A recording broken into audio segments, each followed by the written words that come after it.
Greetings, my fellow humans.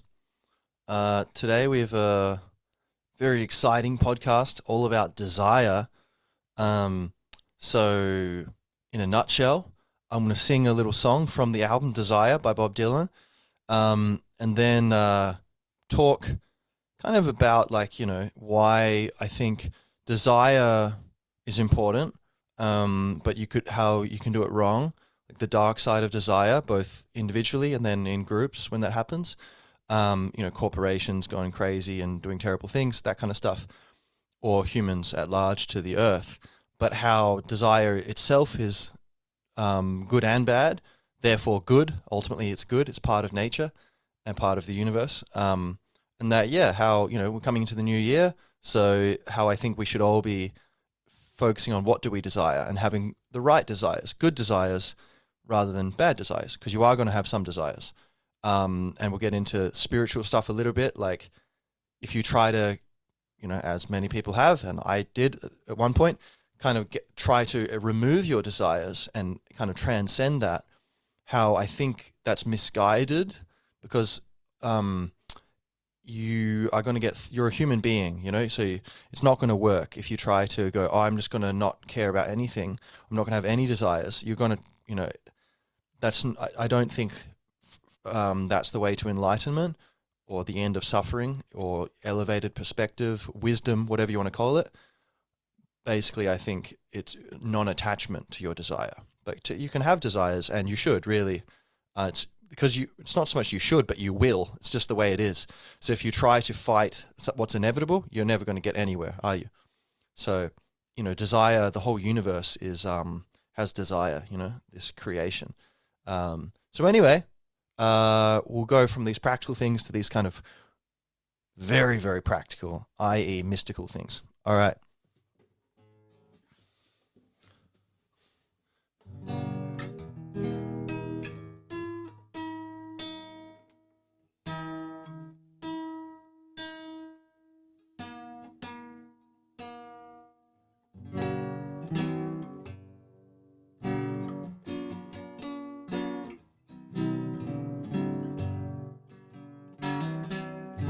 Oh, sister, when I come to lie in your arms, you should not treat me like a stranger.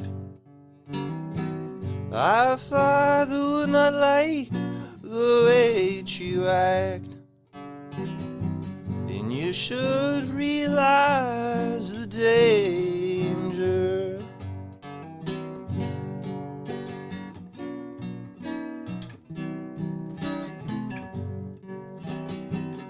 Oh, sister, am I not a brother to you, and one deserving of affection? And ain't our purpose not the same on this earth, to love and follow his direction?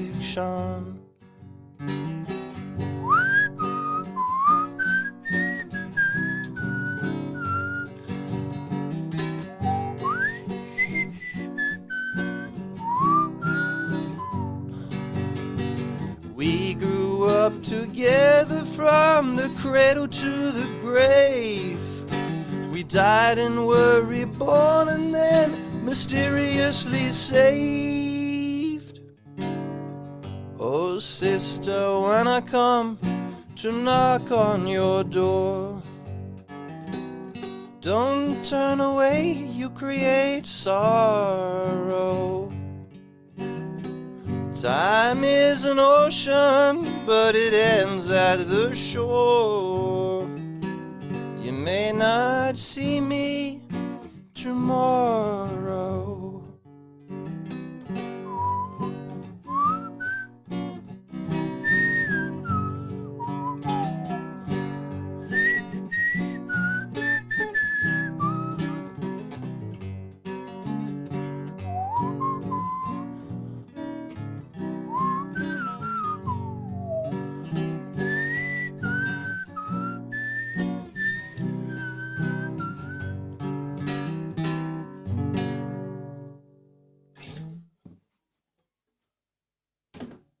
Very well.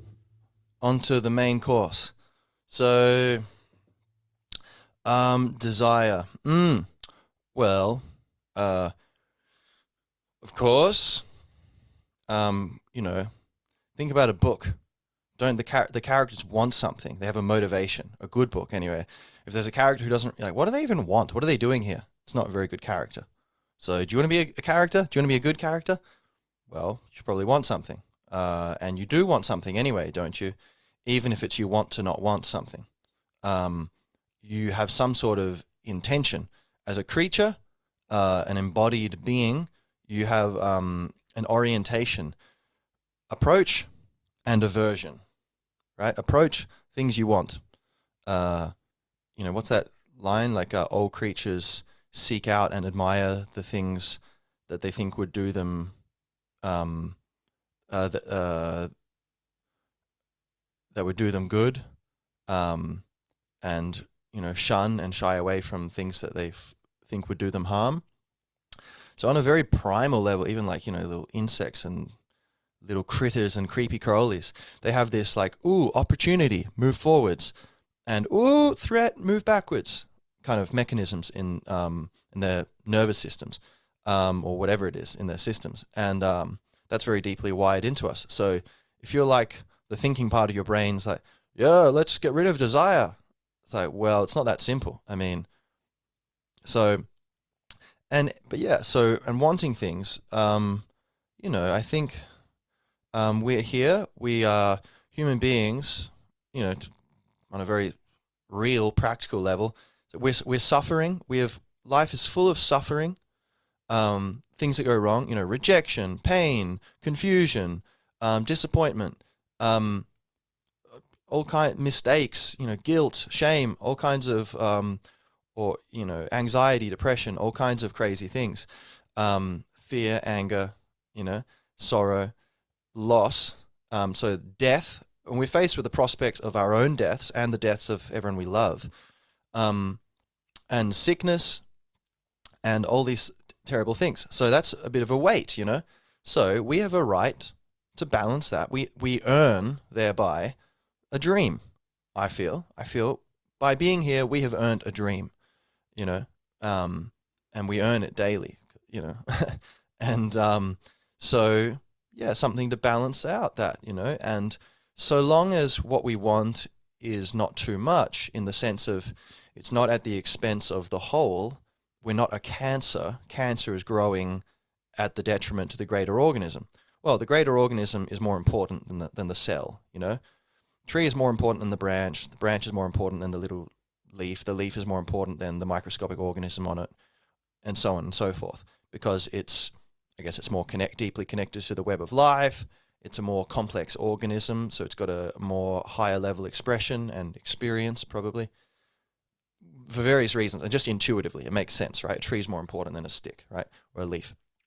And so, not to say that, oh yeah, leaves aren't important, or oh, animals aren't important, only humans. No, everything's important, but there are levels, So we're here, and we have earned, I think, the right to a dream, and to want things and to go about getting them. And there's nothing wrong with that. It's actually a beautiful thing. And if you try to shy away from that too much, instead of trying to control your desires in a healthy way, and channel that energy, if you try to just block up the river, the dam's going to eventually burst and have horrific consequences. And so, yeah, that's not a wise way. You got to work with nature. So, and I guess many people won't, what are you talking about? Like, of course, everyone thinks desire is good. But no, a lot of people think desire is bad, and they think that, it's greedy or it's wrong, and, or whatever. Or they'll be like, I have desires, but just, to help, whatever. But not for me, I would never say a prayer for myself, just for others. It's like, well, you're an other to them. Should they say prayers for themselves, the other people? Or is that selfish? Well, no, they can do it. I want them to be happy. Well, yeah, they want you to be happy. So you're just another to them. They're them to you. Huh? Anyway, you get the idea. So, yeah, and so I think basically my philosophy is basically freedom, but based upon an awareness of who we truly are. Everything has to always be based upon self-awareness, which is actually where, if you want to get to the core of how do you do that, thinking's useful and reading and stuff, but that's not really the core of it. The core of it is more or less meditation or mindfulness, but not even meditation. That's like, let's say meditation is like a meal. Mindfulness or presence or awareness is like eating in that metaphor, right? You can eat whenever you want. You know, you could eat a leaf if you want. Nothing against leaves again, but you know, I'm not a leafist. But but that's not a meal. You know, a meal is an organized, you know, event where, okay, we're here to eat. Meditation is like that. You're focusing on mindfulness. But basically, self-awareness, stop thinking, you know, get outside of your mind. There's many ways to do it. With practice, you can just do it, you know, and that's where we're moving as a species. We're evolving to the point where we become aware enough that we can realize, wait a minute, my mind is not the awareness. They're two separate things. Which of them is deeper to my nature? Well, I can't think without being aware, but I can be aware without thinking. Ah, there you go. Are we aware of the answer then? So anyway, based on self-awareness, we know who we are, and then within that, okay, to express our freedom. And naturally that's going to mean when I don't desire things which are going to be harmful to others, because I understand that there's many, many things I can do. There's so much room for me to explore and experience in this life, which is not in conflict with others. You know, I have my field of exploration, which has nothing to do with anyone else, in fact. And then there's a smaller area which is overlapping with others. And within that, or we might say there's an even smaller area which is overlapping with others and where I would be in conflict with them. But that overlap with others, like a lot of that, I can do what I want and it'll be good for them or neutral to them. But yeah, there are some things like, oh, I'm going to go and take over the world. Oh, that's not so good for the others. Okay, so I shouldn't do that. So basically, in a nutshell, you can think about setting your goals. This is something Jordan Peterson said that I thought was pretty wise. I don't know if he thought of it or someone else, but you can think, what is good for me? What is good for me? And make that my goal. And that might be divided into many sub-goals. But and it's important to do that to move forward, to be growing, because if who's not busy being born is busy dying, says Bob Dylan. You know, organisms must be in growth, otherwise we're in stagnation. It's just the way we've evolved. Things need to be moving. The mechanisms in our brains and even in our souls, perhaps, to some extent, is about growth. And on a deep level, we are who we are, and that's fine. But there's a 4-line poem, which I've recited before, which kind of captures this, called Still Moving. So the soul is still, but man is in motion. So what goals are needed, like waves on the ocean. And, you know, there's this temple, the Temple of Man in Egypt, Luxor, I think. It's like a walking man, you know. And so one leg is still, one leg is in motion. So it captures, you know, that like the spiritual dimension and the temporal dimension, being and doing. So we need both. Coming back on these tangents, my friends. So, yeah, what is good for me? But, okay, go into more detail. It's not just what's good for me now, but what's good for me also now and also tomorrow and also the next day and also next week and next year and 10 years from now. So you can see these circles, if you imagine like a circle of, okay, all the things that are good for me, or that I want, you know, let's say that are good for me, you know, then, you know, it's also good for me next week and next year. That narrows down the options, right? Like eating a bunch of chocolate bars isn't going to be good for me. Maybe, feels nice now, but it doesn't feel nice 20 minutes later or 10 years later. So there's those restrictions. And also, not just that, not just me across time, but what's all good for me today, tomorrow, next year, etc. And also good for my family today and tomorrow and next year and 10 years from now. And also good for my community today, tomorrow, and my culture and the human race and nature and the universe. And some of these we have less and less information, so it's a bit less clear. But still, it's useful to think about, okay, what's good for the world or whatever, and so that sets some pretty tight parameters, It's pretty clear. Like, okay, yeah, well, maybe making a bunch of money by polluting rivers, that's not actually good for all these other people. And the key is, with self-awareness, you understand, oh, they are me. So why would I do that? Literally, on the ultimate level, we're all one. We're all the one consciousness experiencing itself from different angles. It seems, if you go deep, I think in moments of extreme clarity, perhaps assisted, then you can really come into contact with that and realize it and then remember it, even if you don't experience it in every moment, while you work towards that state of grace again. But anyway, so, but even if you're, like, oh, we're all each other, hogwash, whatever. Okay, that's fine. But like even on another level, we all affect each other, So if you live in a world, you can have, you can be some WEF, billionaire, da da da da da da da da da kind of character, and that's all good, like, hey, no judgment. Ultimately, I would say that's somewhat similar to a cancer. It looks like, unhealthy for a lot of the planet, but maybe healthy for a subsection. Seems like maybe not so wise, especially when you can be a billionaire and help people. And but that would be my point of view. So I greatly respect anyone who's very, very successful, like a billionaire, but they're actually trying to help the whole, and they understand that we're all connected. But I'd say that's a greater person there. But so someone who is trying to help, what was the point? Help the whole, right? So even if you're one of these people, who's like very, very wealthy or whatever, even if you never visit a slum, the fact that there are slums on the planet, that affects you vibrationally. That vibration is going to affect your field. And then also on a less esoteric level, that depresses the global economy. That puts strain on resources. That's a missed opportunity. All those people could be working and making businesses and saving money, and then that money gets invested, and then your businesses have more capital available, and you have more people to sell stuff to. It's all win-win, really, if we can get ourselves together properly. So even on a more,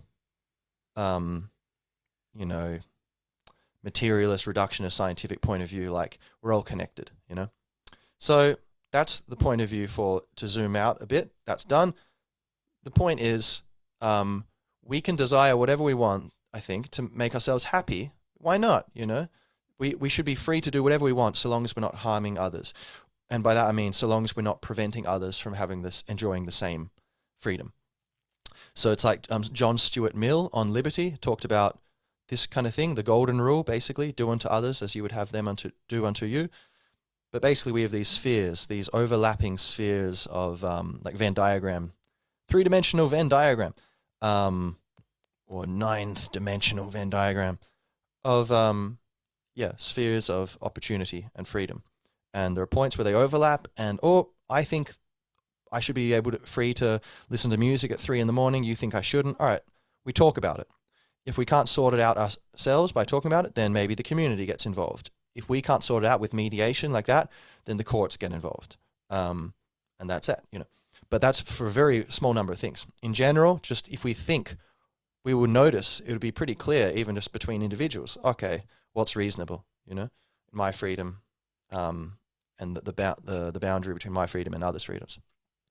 But desire, wanting things. I think it's part you can take it in a dark way where you get addicted to things. You always want more stuff. You always want more money or new possessions, and of course, possessions bring a little thrill for a while. But then it's like, what now?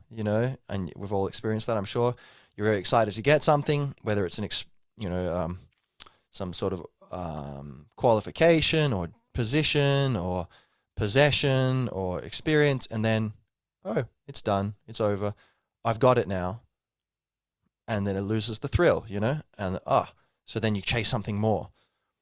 But I think, again, it's like we can enjoy these things if we are not attached to them. If we say, this is going to be fun, and then it's not going to be fun.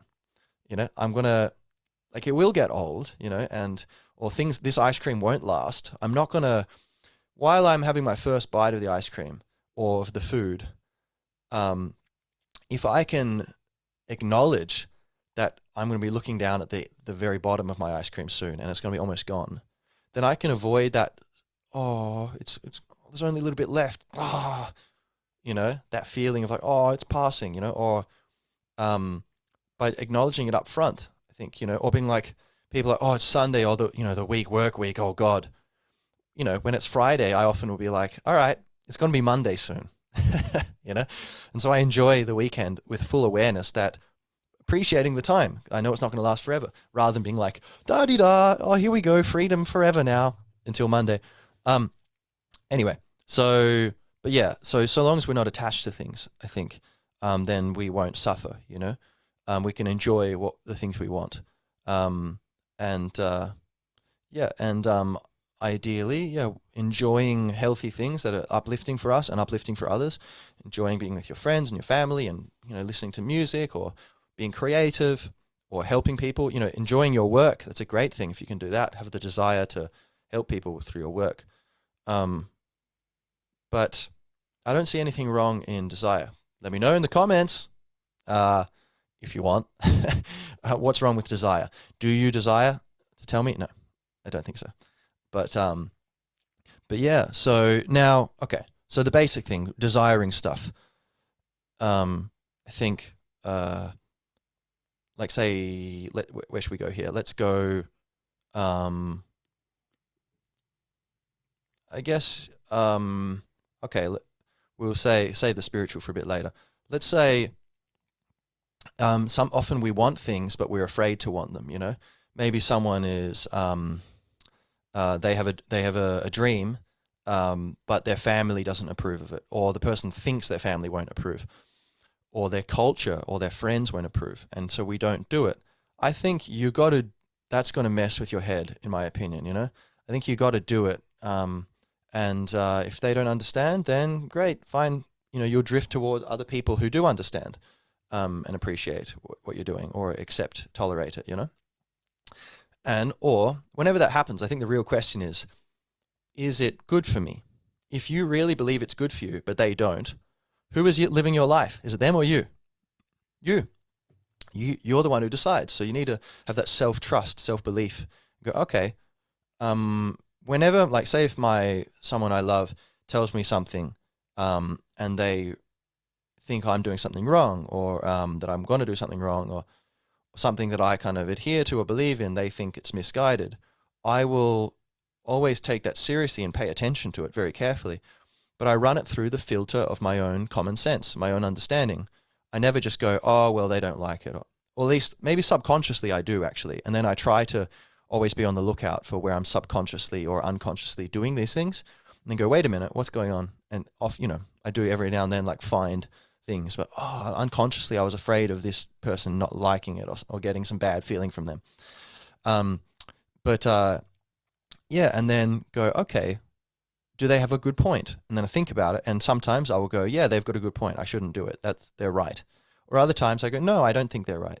And I'll communicate that to them, and whether they understand and agree with me, oh yeah, actually you're right, or not, doesn't actually matter. I'm going to do it anyway, because we're here to live, we're all going to, pass on. We're not here forever. So, I think we want everyone to be living a happy life, to be doing what they want to do. And you want others to do what they want to do, right? So how are you so different, I think we all have the right to our own dream, and we should all be, getting after it and enjoying the game, and especially when you can appreciate both the destination and the journey.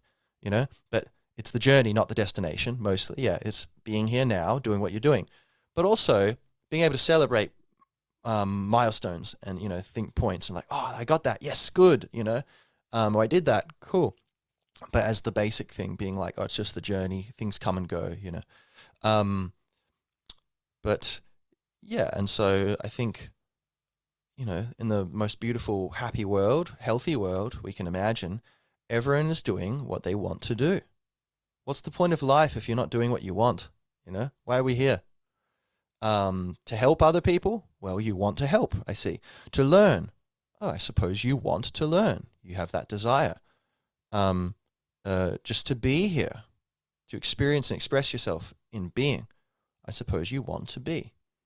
And perhaps on some level, I guess this is pretty mystical now, but I think there is a point, a space deep within us where we don't want anything. We just are. We just be. But I don't know. It seems kind of like, as deep down as I can delve, it seems like there is also this kind of preference of love, the oneness, the fact that we're all deep down one. And that's what love is, seeing yourself in the other. I think that kind of creates a field of desire of like wanting to love, wanting to enjoy, wanting to unify, but also wanting to explore our differences. And then on top of that, there's all these other things that are nested in that, like, helping people through business or pursuing your dream so it'll uplift everyone else and uplift you. But so anyway, I think that's pretty clear, right? Like we all have the right to desire things. Now, we might say the dark side, not just getting addicted to things. Of course, we need to be very careful not to become dependent on things, or where, like you can only get pleasure from, taking some drug or having some experience, or, or getting certain possessions or working. We need to keep things balanced, but so that, because also what happens with addiction, it seems a big part of it's trauma. It seems a lot of it's often trauma, trying to, compensate for some repressed trauma.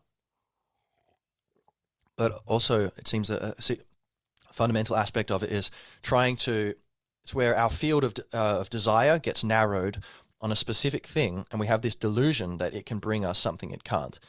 And so we keep focusing more and more and more upon it, hoping to get a greater yield, and it never comes. And so it takes over your life. But whereas diversifying your desires, going, doing sport, I'm reading books, I'm seeing friends, I'm helping people, I'm spending time in nature. There's all these different interests you have. That seems like a great way to kind of keep things interesting and not get dependent on anything. And trying to train your desires to be beneficial to the whole, and you got to acknowledge your shadow, go, I want this thing, maybe you're like, you're in a relationship, but then sometimes you want to do certain unspeakable things, and you go, okay, no need to hide from that from yourself. I think self-honesty is very important. And even with your partner, being like, of course, like we're animals, like, we're human beings. Like, if people are attractive, you might be attracted to them, or you might have a fantasy or something. But like, you can just be honest about that and say, like, that's fine. And the fact that I never let that get any further than a fleeting passing thought, and I'm still here in the relationship. In fact, that's actually kind of a compliment and a sign of the strength of that relationship. And the fact that you're willing to communicate that is also a sign of the strength and trust. Like, hey, I could just not tell you that, right? But I'm telling you. Why do you think that is? Because I love you, and we trust each other, or whatever. So even that, some of these desires, but then acting upon that maybe would be harmful for the relationship. I think you should be honest, about these things, desiring things which hurt others. I like your stuff. I'm going to steal your phone. Okay, that's harmful, etc. That's all pretty obvious, right? But then I was thinking, like, it's interesting. I think, say, I was listening to a podcast talking recently, John Abramson on the Joe Rogan Experience, talking about basically criminal activity by pharmaceutical companies, where there were fraud, like in many cases where they were basically lying, these big pharmaceutical companies, and from like high levels, and how they've kind of gamed the system. So like they'll do studies, and even the peer reviewers, the people in the peer review journals, they don't have access to the original data. They're just data, they have to take the word of the pharmaceutical companies, and they get to just check the internal consistency of their reports. Like, does it make sense within itself? They never get to check the raw data because it apparently belongs to the pharmaceutical companies. So bit odd. And then, of course, they pour billions of dollars into politicians' election campaigns, and that's the way the law is set up. It's a bit convenient. But, and, there's cases where there were, I think, was it Vioxx or Bextra, one of these, it's like anti-inflammation drug. One of them, both of them caused trouble. I think one's for Merck, the other's for Pfizer, I believe. But where it was like billions-dollar criminal fines for fraud. They intentionally lied to people, and it caused a lot of deaths. One of them, it caused it was on the market. They knew it caused heart attacks in a bunch of people. So like there's 3 people in the study out of, I can't remember how many people, but it was a significant percentage who got heart attacks, and they just removed them from the study and said, I'm getting somewhere with this, by the way, right? Showing its dark desires, right? They removed it, and they said, oh, everything's fine, okay. And then it was on the market for like 6 years, I think, and before it was pulled off, and it killed between 40,000 and 60,000 Americans, which is about the same number of American soldiers who died in the whole Vietnam War. So that's a very significant number of deaths, intentional. It was known that this was going to happen. And so they got a huge fine, but no one went to jail, whatever, that's another story. But I was just thinking like, oh my God, it's so dark. How could they do that, And there's many examples we know of, like, corporations polluting rivers, or, doing terrible things where it harms other people, or, central banking cartels, Federal Reserve and all this madness, It's crazy, like parasites, basically, as far as I can tell, with all due respect, seems like not a reciprocal win-win relationship. It's not mutually voluntary. It's a forceful, violent, parasitic relationship. And there's a lot of these things going on through fraud or through other, aggression or whatever. And how does it happen? And it's easy to blame others and go, oh, yeah, that's just, big corporations have these evil desires. But here's the interesting thing. I think I like to go, okay, the great question I got from this book, Don't Sweat the easy stuff, and it's all easy stuff, something like that.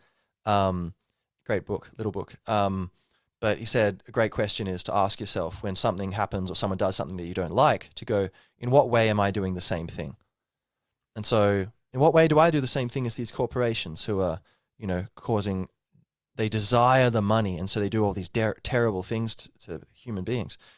And I think sometimes I've had, some coffee. I've had enough coffee today. Oh, but I really want, another one would feel good. But it's a bit of money, and, I probably don't need, for my health, it'd probably be better if I didn't have one. I think I would feel better without, but that kick, that feeling of it. And so sometimes I can go like, oh, I'll do it, even though I think, I shouldn't do it, Or I go, oh, I should do some work, or there's some sort of, life admin thing I should do. But then, I'll just watch a podcast, or that kind of thing, or I should go for a run, or I'll just sleep a bit more. These choices, which I know they're going against my conscience in some way, to some extent, and but it's just, there's that desire, and it's just hard to swim against the current. I think that's what's happening in these, when these huge corporations, etc., are making these crazy choices. Is I think we can't even imagine how strong the current of that desire is, and it's just, they just surrender to it. They go, oh, it is what, and they will just, make justifications and, ignore it. Repression of, repressing the awareness of that, making justifications, joking about it, or even wearing some suit of armor, like, oh, they're just peasants anyway, who cares? Or whatever it is, some sort of way for that soul, who is me in another life, to kind of justify that. But I think I think I can relate to it to some extent through these things where I will make unhealthy choices because some part of me really wants it. Now here's the important thing. That part of me that wants it is not my highest self. It's not the soul. It is some part of me. It's some program in my mind, or it's an instinct or an impulse or whatever, a pattern in my psychophysiology, you know? And so, and that's part of me. It's the character. It's not the actor, right? It's not the soul. It's the person, you know? And that's a beautiful thing, to play those things and to experience and express these things. But I think the soul as king or queen of the kingdom of your own self, the role of the soul is when such moments come up, you know, you go, okay, bring this to the king, bring this to the queen for judgment, you know, for justice. And then you go, hey, soul, what's the right thing to do? And kind of give it up to your higher self. And your higher self goes, well, I have everything. I'm perfectly content here. I need nothing. Is this harmless fun or is this harmful? And you know, and you might go, no, I shouldn't do it. Don't do it. You go, okay, don't do it. But because you've connected to that part of yourself, you'll, I think, be able to feel more comfortable with that choice. And go, oh yeah, I didn't need it anyway. Oh yeah, I'm a freaking king or queen. Sweet, cool. You know, and also, you know, when passing judgment as your higher self, you know, upon the desires we have as humans, and you know, is it's just innocent fun, or is it no, it's a bit addictive, we should shy away from that, or that's harmful, it's not really justifiable. Thinking it's a good rule of thumb is everything in moderation, including moderation itself. So balance, right? Not too much, not too little of anything. But also, if you did that all the time, that itself would be a bit extreme, no?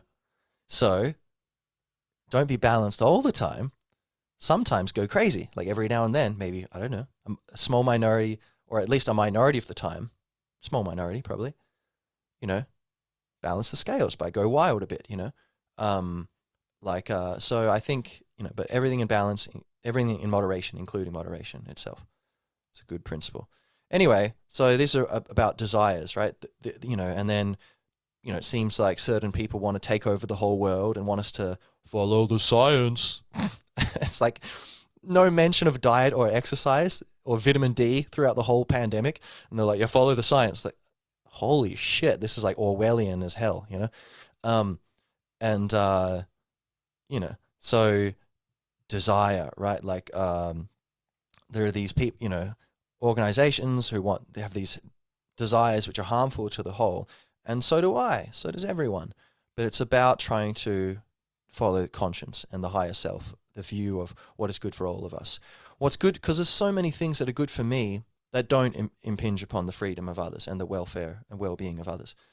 You know, the like all these, you know, politically connected corporatocracy kind of people.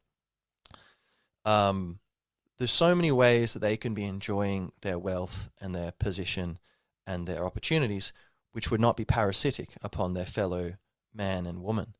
And I invite them, you know, I don't know if any of them will ever hear this, but I hope they do. And hey man, hey brother or sister, you know, from my point of view, no bad feeling at all. We're just the same as if there's a criminal in the street doing terrible things. Deep down, I have no bad feeling. I feel like I'm you in other shoes. So we're all together.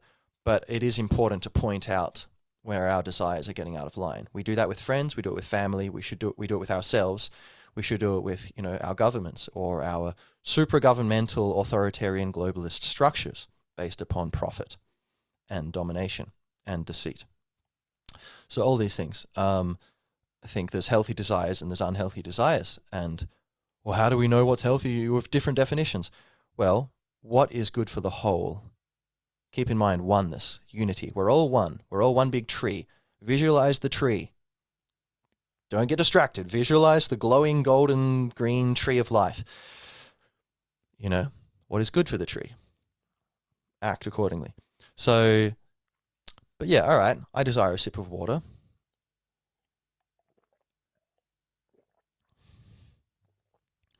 So yeah, okay, so we talked about why desiring is good. You know, we're humans. We're built upon, you know, approach, you know, and aversion mechanisms in the brain, like want things, avoid things, and that even though we're much more advanced now, it's still fundamentally a lot of satisfaction comes from playing these games as the character of here we are, let's play the game, you know.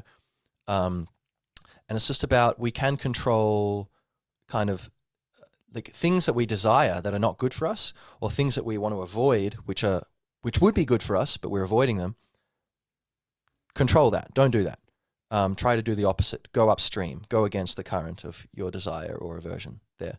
And conversely, or likewise, things that you desire that are good for you, or things that you are averse to, you're avoiding, that would be bad for you, good, go with the flow there. Avoid that bad thing or approach that good thing, you know. So it's all about, you know, the consciousness of what's good for us, in both in the individual sense and then also in the us, the big us, like I am my family, I am my people, I am the human race, I am the universe, you know, all these things. And even me, like not just me, like the personality, but me, the body, like what's good for my liver. Steve, soup and bread, Jesus Christ. So yeah. Okay. So that's it. Pursuing desire. Good. And then collectively, yeah, I think when you've got big groups of people, often there's diminishment of responsibility. You know, what's that? What's the term? Diffusion. Happened recently, didn't it? Diffusion of responsibility, where people go, oh, it's not, someone else will take care of it. Or like if there's a crowd of people and someone's being mugged, everyone does nothing. If someone's being mugged and there's one person there, they will probably do something.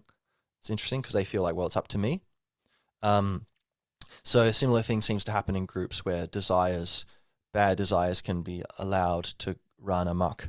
So I think that's something we all have a responsibility to try to guide the collective desires of, you know, families, groups, institutions, governments, countries, the whole world, and try and do our bit to help our desires move in a good direction. So I guess, yeah, and I think, what do I desire? I desire to be my most authentic self, to experience and express myself to the utmost of my potential, the glory and beauty of who I am, in my own way. No one else has ever been me or ever will be me. I am here. You are you. We're all unique to a large extent.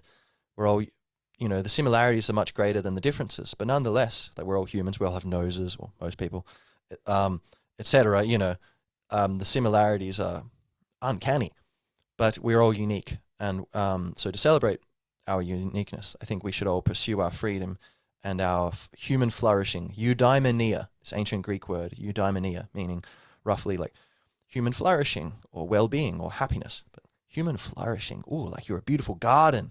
Just what have you got? You know, let it grow, whatever uplifts you.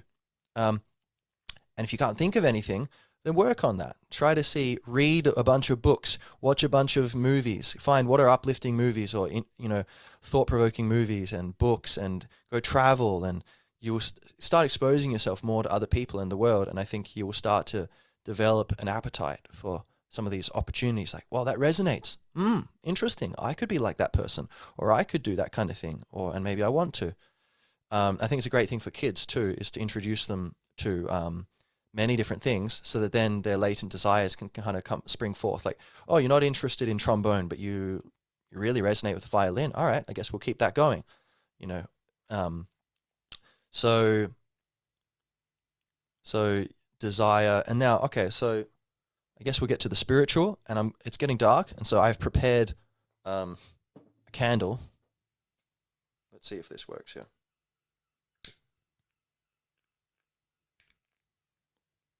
Here we go. Maybe I'll light the other one too, just to improve the... Also, this will get some spooky effects. For desire, candles.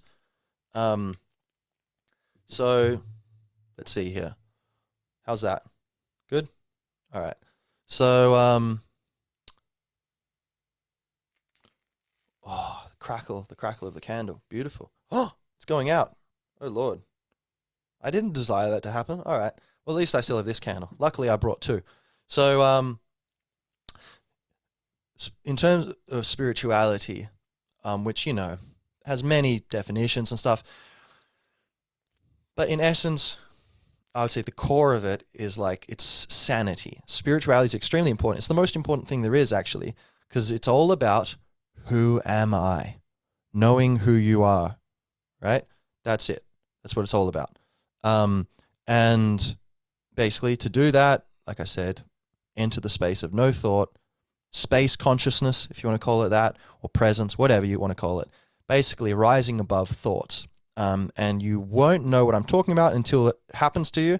But I really encourage you to go and figure out what I'm talking about, because this is literally like 1,000 times more satisfying than anything else, even sex or a delicious hamburger or whatever. Nothing is this satisfying. It's the most wonderful. Strangely, it's like exhilarating, but very, very restful. It's like just pure calm. The complete satisfaction of being like, I'm finally at rest because I've given up the pursuing of anything. It's like at the end of the day, the seeker realizes that it is the sought.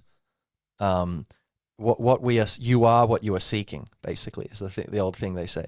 And so, you know, the treasure is within. We are consciousness. We are the immortal life. We are the universe itself. But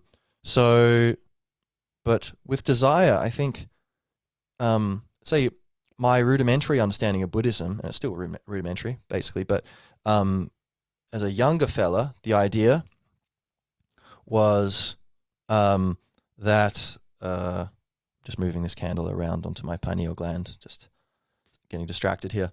My rudimentary understanding was like, okay, we have these monkey mind desires, and they cause us to suffer because we want things. And by getting off the wheel, kind of the rat race, you know, spinning wheel of desires, and I'll just call it desire.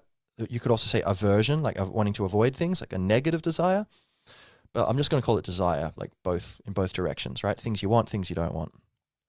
But that desire creates suffering, and that we can learn to detach. And don't drink alcohol. You know, be a monk. Don't have sex. Don't drink alcohol. You know, don't do anything for yourself. It's all about just kind of hollowing yourself out, just becoming more and more aware, and letting the universe take over, basically. But I think maybe that works for some people, that they really desire to kind of like not let their personal will be subsumed within the greater will of the universe. But I think for many people, I would say most people, the better way is to go, okay, like I said, just kind of like a good gardener, start clipping here and kind of fertilizing there and nurturing the garden to grow in a certain direction. And so we can say, all right, and you get, you know, because often there are these knots you can get your mind into if you take it too literally, like, but wait, I desire to not have desires. Oh, is that bad? Or why am I doing this at all? Why am I even reading about Buddhism if nothing matters, or if I'm not real, or if I shouldn't have desires? Or people go, that doesn't make sense. You know, Buddhism, it's like, don't have desires, but then why are you doing it? You know? But like, if you go deeper, you can see that there are levels to who we are, our being. There is my body, there is my emotions, there is my mind, like the thoughts and images I see in my head, and there is me, the soul, the consciousness, the witness to these things. And I think basically, like I say before, a lot of these desires, if they're aligned with our well-being and the well-being of those around us, as best we can tell, it seems pretty good, pretty legit, more or less, then all right, let it go, let it flow, you know, enjoy. And that, but that there are healthy desires, you know, like it's okay. Like, you desire to build a house because you have children. Well, that sounds fair enough. Yeah, go build that house. Cool. Or you desire to start a company which massively improves the well-being of humans and uplifts them out of deprivation and poverty and then they have more time and money for education. They become more aware, more wise, and more sweet and kind, more, aware of the needs of others. And then we become this beautiful culture where the darkness is not so significant, and it's kind of has a secondary place. And that the better side of our nature as humans is flowing and flourishing, and gloriously leading the way. And we're all proud of being human, and that we feel like Mother Nature is proud of us. We're doing, we're not letting her down. That's like, oh, you want to build companies or institutions or charities or whatever, or just a family or just your own self that contributes to that. That seems like a good desire, yeah, I think half the people, the world's telling you to desire everything. The other half's telling you not to desire anything, and that it's wrong. And humans are a parasite on the planet, and sometimes we act like it, but we're not by nature. We're reciprocal. We help improve the planet in many ways. I'll get to the details of that because that seems like a bold claim, really. But yeah, and so we're told individually, like collectively, humans shouldn't be here. It'd be better if we would depopulate. And then, okay, well, how does that affect me personally? Well, yeah, exactly. That's what we want to get to. Larry, you got the gun? Jamie, we really appreciate what you've done for us, but Larry here is going to enforce the will of Mother Nature, and no. So if the idea that humans, our desires are out of control and causing all these problems, I think can be pretty heavy on individuals, and some of us will feel like kind of this stunted growth in our desires, like trying to build your own life is part of the problem, But I don't think it is. I think it can be part of the solution. To be a healthy person, you do need to follow your desires, but just try to have good desires. Be an educated, kind, virtuous, balanced person, a conscious person who is focused on growing and enjoying life and being loving to all beings. You see animals, be cool to the animals, You see a tree, hey tree, how you doing, Or you don't need to talk to the trees if you don't want to.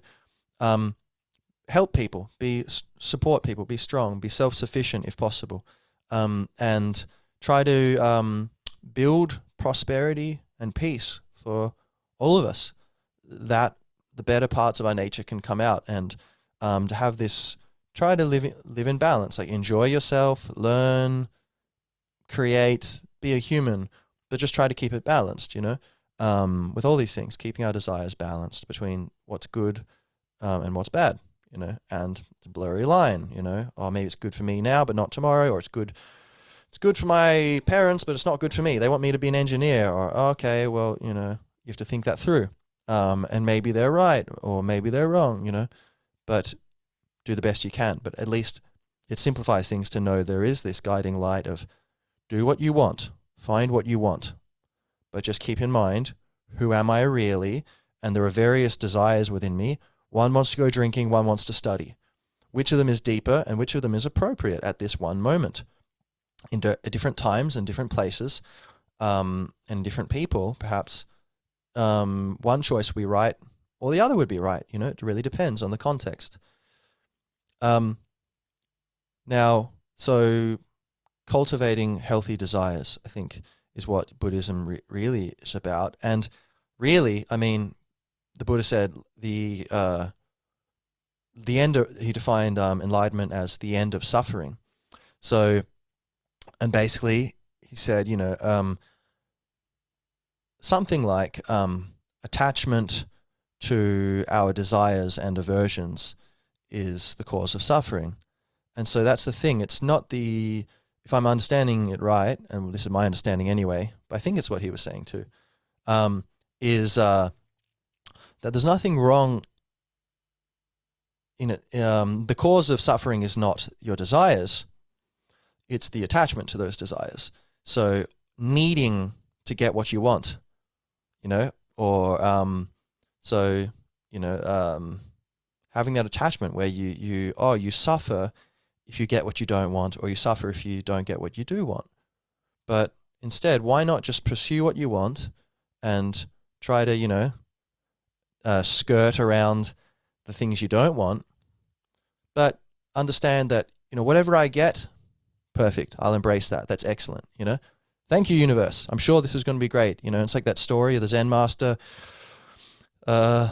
Someone's horse runs away. And everyone's like, oh, how unfortunate. And then, the Zen master's like, yeah, well, we'll see. And then the horse comes back eventually with a bunch of mares, it's a bunch of like lady horses. And everyone's like, oh, wow, how fortunate. Zen master's like, yeah, we'll see. And then, the person who got the horse now has a bunch more horses. His son is riding the horse and falls off and breaks a leg. Oh, how unfortunate, they say. We'll see, says the Zen master. Then the army comes in, recruiting soldiers, but the son can't be recruited because he's got a broken leg. How fortunate, everyone says, etc., right? So the moral of the story being, a lot of these things, we don't actually know if it's overall going to be to our liking or not in the grand scheme of things and the web of life, web of Indra. And so we can kind of just try to do our best, follow our intuition and our conscience and what we think is best, but keeping in mind that things are going to happen the way they will, and it makes no sense to resist what's inevitable. That's just crazy. It's banging your head against a brick wall. Just may I have the courage to change what I can, the serenity to accept what I can't, and the wisdom to know the difference. The serenity prayer, right? So, and do that. Make your choices. Control life in a way that you think is right, and a good idea for you and everyone. And then, but then also, already in advance, be like, have that freedom. It's very wonderful when you can tune into this and really desire things, but not need it to be anyway. Just go, yeah, whatever happens, that's cool. Then that's when you can really enjoy it. You can really enjoy what you're wanting. And you get, and to even embrace it, like, oh, this thing broke or that didn't happen. Feel the disappointment, whatever emotion is going to come up. And then maybe with practice, those emotions won't come up at all. But definitely at the beginning, and probably for a long time, maybe forever, they will keep coming up. Disappointment, anger, whatever. Just feel it. And then as soon as possible, let it go. Whatever. It's all good. And if you can, it's easier if in advance you already know, yeah, I'm going to have some reactions where I'm resisting things, but just that's all good. Like, doesn't matter. I'm just going to let it flow and let it go and just, enjoy what comes and goes. And so that's kind of managing these desires on the kind of ego level of, as humans, what the things we want. But then on a deeper level, I think, I used to feel like, oh, the soul doesn't want anything. But then I think actually, I don't know, but I suspect the soul does want something and it wants to grow. And I think it's a paradox, but the whole universe, it's being and it's doing. And the whole universe is growing and evolving and adventuring. And I think it's the same with our souls. And I think we are microcosm of that, as above, so below. And the very creative force behind the Big Bang is in this very moment, bursting up through my cognition into sweet words of expression. And I think we are all the Big Bang continued, but it's also not just in terms of the forms that keep flowing on these streams of causality, but also the field, the pregnant womb, the empty field of being. We are part of that, and it seems like it's not just about existing, but it's also creation, the creator, and the creator within. And so that is desire, the will to play and to adventure. And it's not just being like, but it's the journey, and it's the adventure, and it's the love, the great love and romance between I don't know, change and stillness, or being and doing, time and eternity. And yeah, just like this candle's flowing from left to right. I think, but nothing really changes. I think we can enjoy. I think our souls are up to this. These shenanigans of stillness and exploration. So anyone who's interested in that sort of thing, I think, deep down, even perhaps our souls want to grow in certain ways. But makes sense to me, I think. Anyway, so desire. I hope with the new year coming in, I think it's important to set goals, and even if we don't follow them, it's good to have a structure, and it helps us, have a sense of balance, progress. And if you think, oh, what's the point of having goals at all? Well, what's the point of not having goals? If it's not broken, don't fix it. Most people who are happier and more calm and more funny, more interesting, they actually do have goals. So if anyone out there is a mess, thinking, why bother? Well, no goals, mess. Maybe there's some sort of causal connection. So maybe just having some sort of goals, and I've been a mess. I've had no goals before. So that's why I feel comfortable saying that. And I think, having goals really helped me out, and I didn't see the point of it at some point. But now I do. And whatever it is, even if it's small things, just I want to spend more time with my family, or I want to spend more time in nature, or I want to read more, or I want to just do nothing, or I just want to relax and just sit around doing nothing more. I just want to let time slow down and just fill it with some space, some present moment. Do it, whatever you want to do. That's the thing. The whole world seems so powerful and so all-imposing, and the big mighty universe and the big world and all the government and the NBA. I don't know why I mentioned the NBA, but the CCP, they're not as all-powerful as the NBA, I would say. NBA can ball, but whatever. All these, like life and the universe and the world and other people, it can all seem kind of overwhelming at times, or kind of so big and imposing, impressive.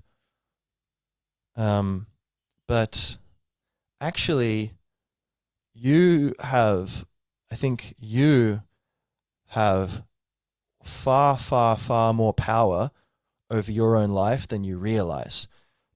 I think the number of people who that would be a false thing to say to is pretty small. I think even people who are already clued onto this idea, there's always room for improvement. And I think most of us don't really realize, like, there's so much room to create our own reality. And in fact, if you have a desire, if there is a will, there is a way. Because if I want to be happy, try and stop me. Almost nothing you can do. Like, if I really want to be happy, nothing you can do can stop me. Now, if I don't want to be happy, if I want to be unhappy, nothing you can do can stop me. You can try all you want to make me happy. It won't work if I don't want it. So just think about that. What you want will happen. Almost everything. The field of possibility is, I think, far, far greater than we tend to appreciate. And there's a great line, I think from Napoleon Hill, which is what the mind of man can conceive and bring itself to believe, it can achieve. So, that's pretty cool. So what do you want to do? Here we are. A new year is coming in. I would suggest getting out a pen and paper, meditating on it, just sitting down, maybe somewhere nice corner of the house, or maybe in nature or something, and just thinking about that, and maybe writing down a few things, a few ideas, and not being afraid of if it doesn't work out, and the failure doesn't matter. Doesn't matter if it works or not. It's just about playing the game and having fun, joining in. And I would love you to join even a little bit more. If I can be even slightly influential in causing you to play the game more, then that would fill me with happiness. Because I think we all need encouragement, and I take great encouragement from others, and I really appreciate it. So, yeah, let's play, let's desire, and may we be wise, and may we boldly shape life and reality with the spirit of play, love, togetherness, and the NBA. Sorry, I mean humor. Much love. I desire you to be well and happy. As the Buddha said, the Heart Sutra, may all beings be well and happy. All beings, including the ones that on a more egoic level I might not like, because they might be persecuting the people. Love to all beings. All right. I desire to stop and to do something new.